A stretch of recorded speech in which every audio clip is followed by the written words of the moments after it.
DNA한테 자연에는 아예 존재하지도 않는 그런 새로운 재주를 가르친다. 혹시 상상해 보신 적 있나요? 오늘은요, 바로 그 일을 현실로 만든 아주 혁신적인 AI 모델, 그리고 이 기술이 앞으로 열어갈 화학의 새로운 세계에 대해서 한번 제대로 파헤쳐 보겠습니다. 자연에 있는 효소들은 정말 생명의 동력원이죠. 수십억 년 동안 진화를 거듭해서 완벽해진 진짜 믿을 수 없을 만큼 효율적인 작은 기계들이라고 할 수 있어요. 근데 과학자들은 늘 한계를 넘고 싶어 하잖아요. 바로 이 슬라이드의 질문처럼요. 자연이 수십억 년이라 걸려서 만든 걸 우리가 단 하루? 아니, 오루 한나절 만에 그것도 완전히 새롭게 만들어낼 수는 없을까? 바로 이게 오늘 이야기의 핵심 질문입니다. 자, 그럼 효소가 뭔지 아주 간단하게만 짚고 넘어갈게요.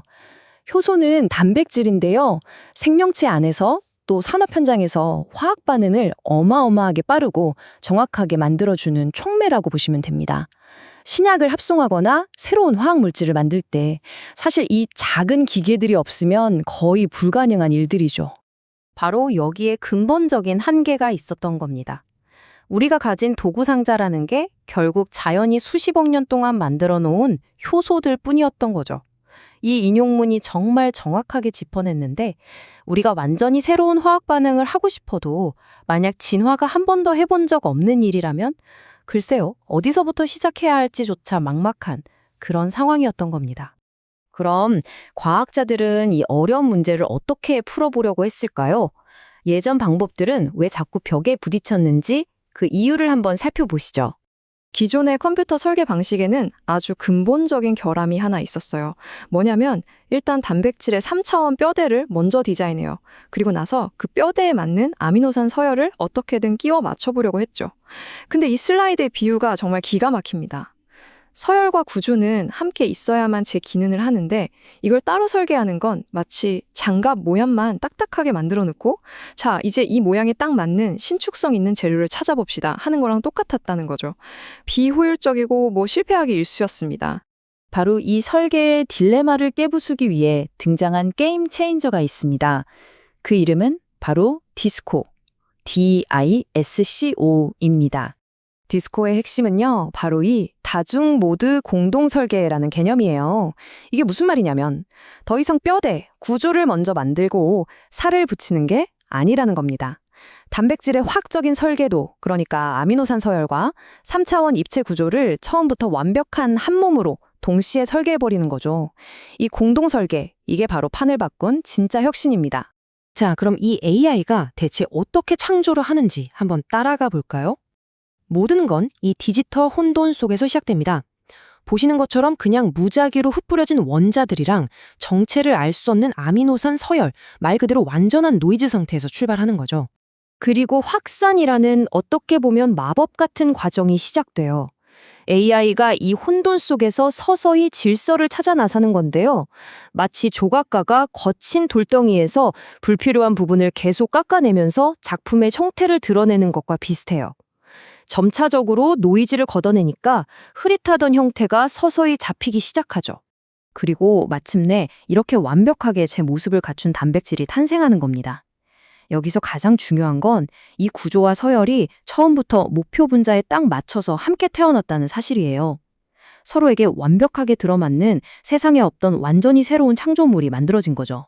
네, 이론은 정말 그럴싸하죠. 하지만 디스코의 진짜 가치를 증명하려면 시험을 통과해야 했습니다. 그래서 과학자들은 일부러 쉬운 과제를 주지 않았어요. 자연계에는 아예 알려진 적도 없는 아주 까다로운 화학 반응에 도전하게 만든 거죠. 디스코에게 주어진 임무는 바로 이 4가지 어려운 화학 반응을 일으킬 효소를 만들어내는 거였습니다. 이름만 들어도 복잡하죠.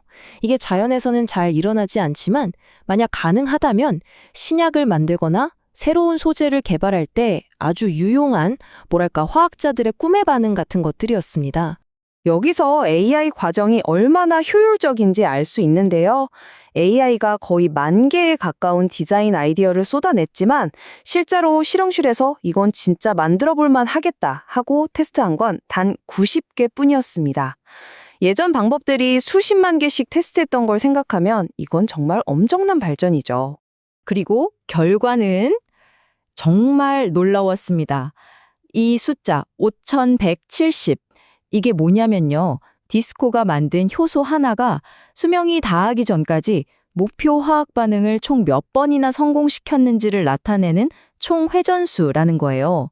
효소의 작업 효율을 보여주는 지표인데 이 숫자 자체만으로도 이미 대단한 겁니다. 근데 이 숫자를 다른 것과 비교해보면 더 대단해요. 이 인용문을 보세요. 디스코가 처음부터 그냥 뚝딱 설계한 효소의 성능이 5170인데 기존에 알려진 효소는 고작 120이었어요. 심지어 과학자들이 실험실에서 오랫동안 공들여서 성능을 개선시킨 버전조차 2490에 그쳤습니다. AI의 첫 시도가 인간의 오랜 노력을 2배 이상 뛰어넘어버린 순간이었죠. 자, 이 그래프는 또 다른 반응의 결과인데요. 파란색 막대가 14번이나 실험실에서 진화를 시켜서 겨우 만든 효소의 성능이에요. 2030 정도 나오죠. 근데 디스코가 처음 설계한 효소는 2360을 기록했습니다. 단번에 기존 챔피언과 비슷하거나 오히려 더 뛰어난 성능을 보여준 겁니다.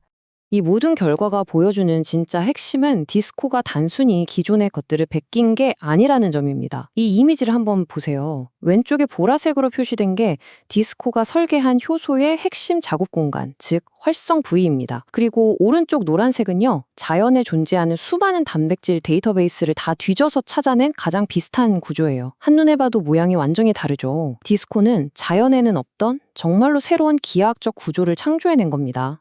이야기는 여기서 끝나지 않습니다. 디스코가 만든 디자인은 그 자체로 완결된 게 아니에요. 이걸 가지고 실험실에서 딱 한 번 더 진화를 시켰더니 성능이 더 좋아졌습니다.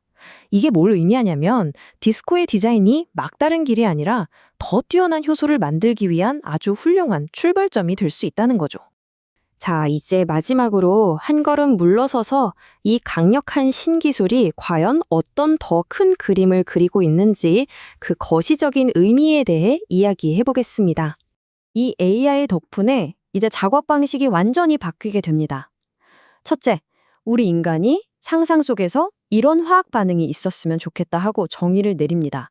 둘째, 디스코가 그 반응만을 위한 맞춤형 효소를 설계해 줍니다. 그리고 셋째, 그 설계도를 DNA에 암호화해서 생명체 안에서 실제로 작동하게 만드는 거죠. 상상이 곧바로 유전자가 되고 아이디어가 기능으로 직결되는 시대가 열린 겁니다. 프로그래밍 가능한 생물학, 바로 이게 우리가 마주하게 될 미래입니다.